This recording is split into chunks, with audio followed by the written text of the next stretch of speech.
नमस्कार, आप देख रहे हैं न्यूज 18 का डिजिटल प्लेटफॉर्म और मैं हूं आपके साथ जागृति खंतवाल। के अन्नामलाई ने बीजेपी की प्राथमिक सदस्यता छोड़ने के बाद अपनी नई राजनीतिक पार्टी वी द लीडर की शुरुआत कर दी है। अपने पहले 23 मिनट के संबोधन में उन्होंने तमिलनाडु की राजनीति को लेकर कई बड़े संदेश दिए और साफ कहा कि सिर्फ एक मुख्यमंत्री, विधायक या सांसद राज्य की तस्वीर नहीं बदल सकता। अन्नामलाई ने बिना किसी का नाम लिए मुख्यमंत्री विजय पर भी परोक्ष टिप्पणी की और कहा कि तमिलनाडु के लोग ये मानने लगे हैं कि एक व्यक्ति पूरे राज्य को बदल सकता है, लेकिन वास्तविकता इससे अलग है। उन्होंने कहा कि राज्य में जिस बदलाव की उम्मीद की जा रही है, उसके लिए पूरी राजनीतिक व्यवस्था में परिवर्तन जरूरी है। अपने संबोधन में अन्नामलाई ने कहा कि एक मुख्यमंत्री तमिलनाडु को नहीं बदल सकता और ना ही 234 विधायक और ना ही 39 सांसद अकेले राज्य की स्थिति बदल सकते हैं।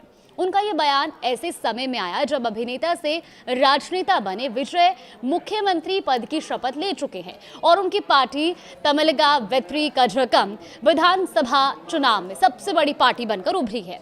अन्नामलाई ने अपनी नई राजनीतिक पहल की रूपरेखा भी सामने रखी। उन्होंने बताया कि वी द लीडर फिलहाल एक राजनीतिक आंदोलन है, लेकिन आगे चलकर यही आंदोलन एक राजनीतिक दल का रूप लेगा और साल 2031 के तमिलनाडु विधानसभा चुनाव में हिस्सा लेगा। उन्होंने कहा कि अगर तमिलनाडु को वास्तव में बदलना है तो बदलाव सिर्फ शीर्ष नेतृत्व तक सीमित नहीं रहना चाहिए। पंचायत प्रतिनिधियों, पार्षदों, महापौरों और शासन व्यवस्था के हर स्तर पर परिवर्तन जरूरी है। अन्नामलाई ने जोर देते हुए कहा कि राजनीति को व्यक्ति पूजा से बाहर निकालकर आम आदमी की राजनीति की ओर ले जाना होगा। पूर्व आईपीएस अधिकारी अन्नामलाई ने यह भी कहा कि राजनीति को स्वच्छ बनाने के लिए ईमानदार, सक्षम और कुशल लोगों को आगे लाना होगा और ऐसे लोगों की जरूरत है जो केवल वादे न करें बल्कि योजनाओं और परियोजनाओं को जमीन पर उतारने की क्षमता भी रखते हों। अन्नामलाई ने दावा किया कि उनके नए आंदोलन को लोगों का जबरदस्त समर्थन मिल रहा है। उन्होंने सोशल मीडिया प्लेटफॉर्म एक्स पर जानकारी देते हुए कहा कि आंदोलन शुरू होने के केवल 10 घंटे के भीतर 10 लाख से ज्यादा लोगों ने सदस्यता ली।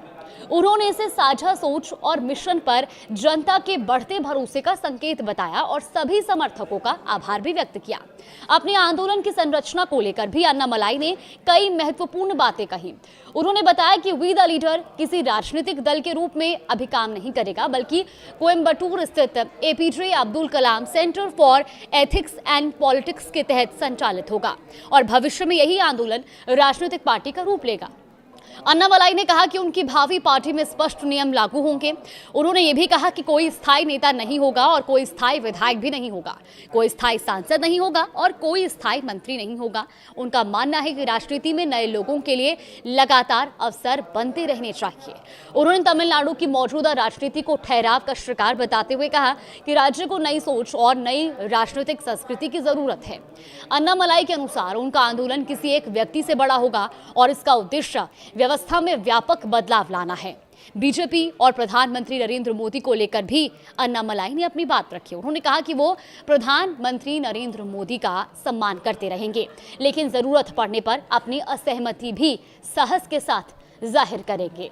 उन्होंने ये भी बताया कि बीजेपी छोड़ने का फैसला उन्होंने केंद्रीय गृह मंत्री अमित शाह से आमने सामने मिलकर साझा किया था और साथ ही ये भी कहा था कि बीजेपी से उनकी कोई दुश्मनी नहीं है और अब वो बीजेपी को अन्य राजनीतिक दलों की तरह ही देखेंगे।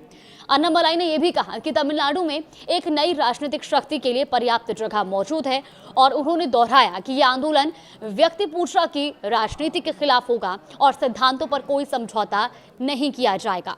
उन्होंने याद दिलाया कि साल 2024 के लोकसभा चुनाव के दौरान भी उन्होंने कहा था कि द्रमुक और अन्नामुद्रक दोनों अपने बड़े नेताओं को खो चुके हैं, जिससे राज्य में राजनीतिक रिक्तता पैदा हुई है, यानी कि राजनीतिक खालीपन पैदा हुआ है। अपने संबोधन में अन्नामलाई ने अपनी राजनीतिक यात्रा का भी जिक्र किया। उन्होंने बताया कि साल 2009 में आईआईएम लखनऊ में एमबीए की पढ़ाई के दौरान उन्होंने दिवंगत अभिनेता और डीएमडीके संस्थापक विजयकांत के चुनाव अभियान में 3 महीने की इंटर्नशिप की थी। विशेष अनुमति लेकर वो सीधे विजयकांत के साथ लोकसभा चुनाव अभियान से भी जुड़े थे। उनके मुताबिक यही से सार्वजनिक जीवन और राजनीति में उनकी 17 साल लंबी यात्रा की शुरुआत हुई। अन्नामलाई का कहना है और उनका खुलासा भी उनकी ओर से किया गया कि बीजेपी में शामिल होने से पहले उनके अभिनेता रजनीकांत के साथ लंबी चर्चा हुई थी और उन्होंने बताया कि उस समय उनके सामने तमिलनाडु के हित, रजनीकांत के हित और अपने भविष्य जैसे 3 विकल्प थे।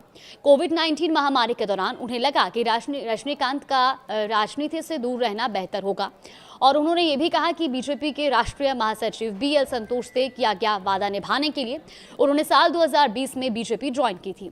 अब अन्नामलाई ने यह भी बताया कि उन्होंने रजनीकांत से माफी भी मांगी थी और आज भी उनके प्रति उनके मन में गहरा सम्मान है। तो कुल मिलाकर बीजेपी से अलग होने के बाद अब के अन्नामलाई ने अपने नए आंदोलन वी द लीडर के जरिए तमिलनाडु की राजनीति में एक वैकल्पिक राजनीतिक मॉडल पेश करने की कोशिश की है।